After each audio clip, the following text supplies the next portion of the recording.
امتیازی فضیلت اور خصوصیت کا ذکر کیا گیا اور اس کو معتدل امت بتایا گیا، جس کے نتیجے میں اس امت کو میدان حشر میں یہ فضیلت اور امتیاز حاصل ہوگا کہ سارے انبیاء علیہ السلام کی امتیں جب اپنے انبیاء کی ہدایت اور تبلیغ دین سے مکر جائیں گے تو اپنے نبی صلی اللہ علیہ وآلہ وسلم کو جھٹلا کر یہ کہیں گے کہ نہ ہمارے پاس کوئی کتاب آئی، نہ کوئی نبی ہماری طرف ہدایت لے کے آیا۔ اس وقت نبی علیہ السلام کو جھٹلائیں گے، نبی صلی اللہ علیہ وسلم نہیں، نبی علیہ السلام جو بھی اس دور کے نبی تھے ان کو وہ لوگ جھٹلائیں گے۔ اچھا، تو امت محمدیہ جو ہے نا یہ گواہی دے گی، شہادت دے گی کہ نہیں، اس قوم کے پاس یہ والے نبی آئے تھے اور انہوں نے ان کو ہدایت اور تبلیغ کا حق ادا کیا تھا، ٹھیک ہے۔ وہ لوگ کہیں گے تم لوگوں کو کیسے پتہ چلا؟ تو پتہ تو ظاہر ہے قرآن سے چلا کہ پچھلی امتوں پر بھی انبیاء اللہ تعالیٰ نے بھیجے اور انہوں نے حق بات کی طرف دعوت دی تھی۔ تو امت وسط جو ہے یہ آخرت میں گواہی دے گی اور یہی قرآن اب حق ہے قیامت تک، اس کے بعد کوئی کتاب نازل نہیں ہونی۔ نبی کریم صلی اللہ علیہ وآلہ وسلم پر نبوت مکمل ہو گئی تھی۔ اگلی آیات کو دیکھیں، وَمَا جَعَلْنَا الْقِبْلَةَ الَّتِي كُنْتَ عَلَيْهَا إِلَّا لِنَعْلَمَ مَنْ يَتَّبِعُ الرَّسُولَ مِمَّنْ يَنْقَلِبُ عَلَىٰ عَقِبَيْهِ وَإِنْ كَانَتْ لَكَبِيرَةً إِلَّا عَلَى الَّذِينَ هَدَى اللَّهُ وَمَا كَانَ اللَّهُ لِيُضِيعَ إِيمَانَكُمْ إِنَّ اللَّهَ بِالنَّاسِ لَرَءُوفٌ رَحِيمٌ۔ اور جس سمت قبلہ پر آپ رہ چکے ہیں وہ تو محض اس کے لیے تھا کہ ہم کو معلوم ہو جائے کہ کون اللہ کے رسول کا اتباع اختیار کرتا ہے اور کون پیچھے ہٹ جاتا ہے، اور یہ قبلے کا بدلنا بڑا گراں ہوا، مگر جن لوگوں کو اللہ تعالیٰ نے ہدایت فرمائی، اور اللہ تعالیٰ ایسے نہیں کہ تمہارے ایمان کو ضائع کر دیں۔ واقعی اللہ تعالیٰ تو لوگوں پر بہت شفیق، بے حد مہربان ہے۔ تو تحویل کعبہ کی حکمت کے لیے مفسرین نے لکھا ہے کہ بیت المقدس کا قبلہ بننا بعض عرب پر بڑا گراں ہوا، وہ مشکل تھا کہ وہ کعبے کو مانتے، اور اس کو منسوخ ہونا یہود پر گراں ہوا کہ وہ کعبے کو نہ مانتے تھے۔ چنانچہ تحویل قبلہ کا حکم نازل ہونے کے بعد بعض ضعیف الایمان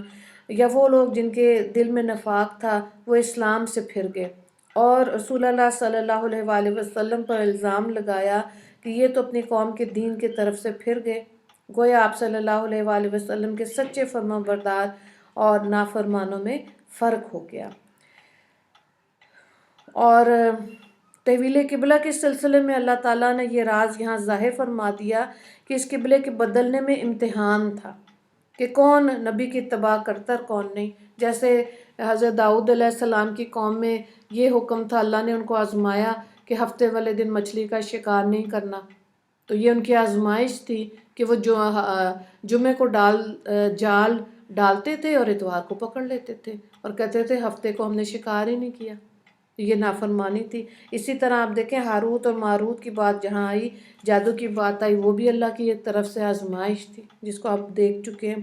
تو یہاں پہ یہ کہ بعض یہودیوں نے مسلمانوں کے دلوں میں شک ڈالنے کے لیے پوچھا کہ تم میں سے جو مسلمان اس زمانے میں مرے جبکہ تم لوگ بیت المقدس کی طرف نماز پڑھتے تھے تو وہ گمراہی میں تھے، نعوذ باللہ۔ تو یہاں پہ جو اللہ تعالیٰ نے کہا کہ اللہ تعالیٰ، دیکھیں آیت میں لکھا ہوا نا کہ اللہ لیضیع ایمانکم، اللہ ایمان کو ضائع نہیں کرتا، اللہ کو پتہ ہے۔ تو اس آیت سے معلوم ہوا کہ اصل چیز فی اللہ ہے اور اس کے رسول کے حکم کی فرمانبرداری ہے، یہی ہدایت ہے۔ اور اس پہ اگر پچھلے وقت کے لوگ دل میں ایمان رکھتے تھے تو ظاہر ہے اللہ قدردان ہے ایمان کا، ٹھیک ہے، اور ان کا ایمان ضائع نہیں ہوگا۔ آگے دیکھیں، قد نرا تقلب وجہک فی السماء فلنولینک قبلۃ ترضاها فول وجہک شطر المسجد الحرام۔ ہم آپ کے منہ کا بار بار آسمان کی طرف اٹھنا دیکھ رہے ہیں، اس لیے ہم آپ کو اسی قبلے کی طرف متوجہ کر دیں گے جس کے لیے آپ کی مرضی ہے، پھر آپ اپنا چہرہ مسجد حرم کی طرف کیا کیجیے۔ تو یہاں پر یہ دیکھیں بار بار جو آپ دیکھ رہے تھے تو اللہ تعالیٰ نے مسجد، اس میں غالب گمان یہی ہے حدیث سے جو ملتا ہے حدیث بلکہ حدیث میں آتا ہے کہ قبلہ بدلنے کا یہ حکم نماز کی حالت میں نازل ہوا تھا۔ نبی کریم صلی اللہ علیہ وآلہ وسلم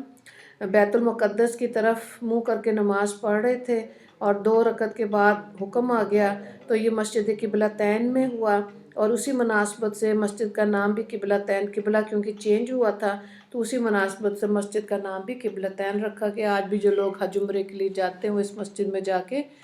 نوافل ادا کرتے ہیں۔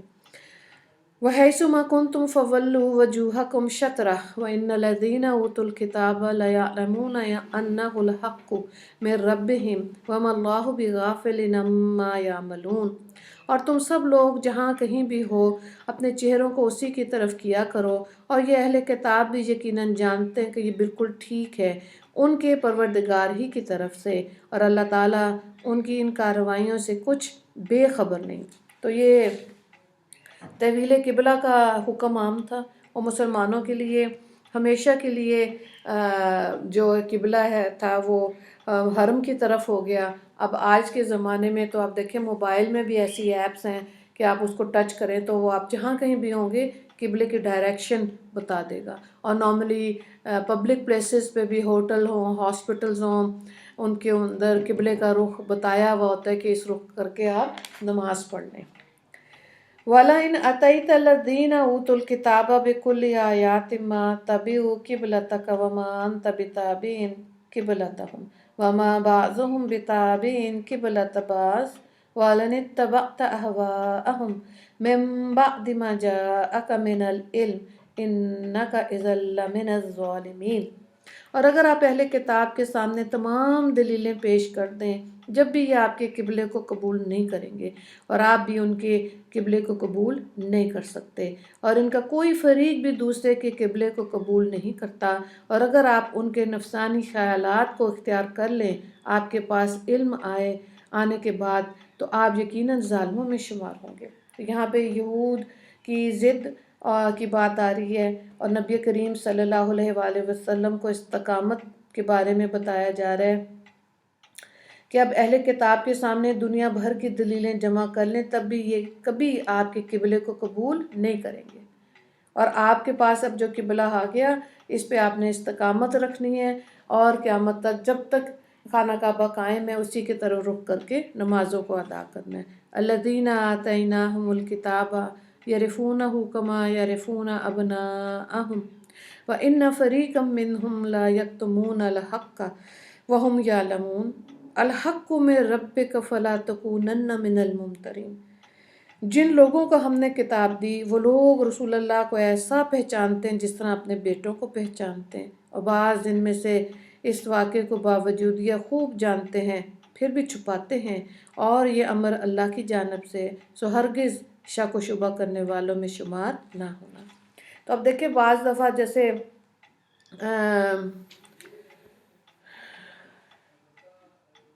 اپنے بیٹوں کے بارے میں عربوں میں آتا ہے کہ یہ اپنے بیٹوں